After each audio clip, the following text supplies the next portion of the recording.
অখণ্ড সংগীতা অখণ্ড মণ্ডলেশ্বর শ্রী শ্রী স্বামী স্বরূপানন্দ পরমহংসদেবের উপদেশ বাণী ঊনবিংশ খণ্ড। শিক্ষা প্রতির কর্তব্য। অদ্য বেলা 1:30 ঘটিকায় মহাকালী পাঠশালাতে শ্রী শ্রী বামণীর ময়মনসিংহের নবম বক্তৃতাটি হইল। বক্তৃতায় 1 ঘণ্টা কাল চলিল। রাধাসুন্দরী গার্লস হাই স্কুলের ভাষণে যে সকল বালিকা, কিশোরী এবং মহিলাদের সমাবেশ হইয়াছিল, মহাকালী পাঠশালার বক্তৃতাকালে তাহাদের অধিকাংশকেই শ্রোতার আসনে দেখা গেল। ফলে স্থান সংকুলানের অপ্রতুলতায় শ্রুতিবর্গের বিশেষ অসুবিধা ঘটিতেছিল।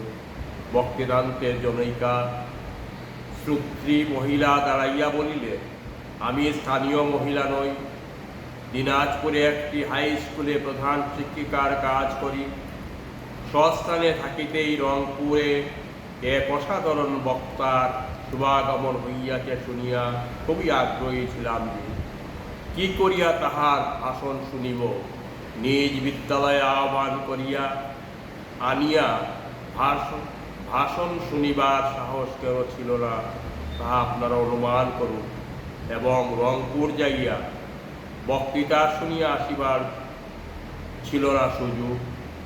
কোনো একটি বৈষয়িক প্রয়োজনে আমাকে ময়মনসিংহ আসিতে হইল কয়েকদিনের ছুটি লইয়া। পথে রংপুর থামিয়া এই অলক সামান্য বক্তার খুঁজে গিয়া শুনিলাম তিনি শহর ত্যাগ করিয়াছেন এবং ঠিক কোথায় আছে কেহ বলিতে সমর্থ নহে।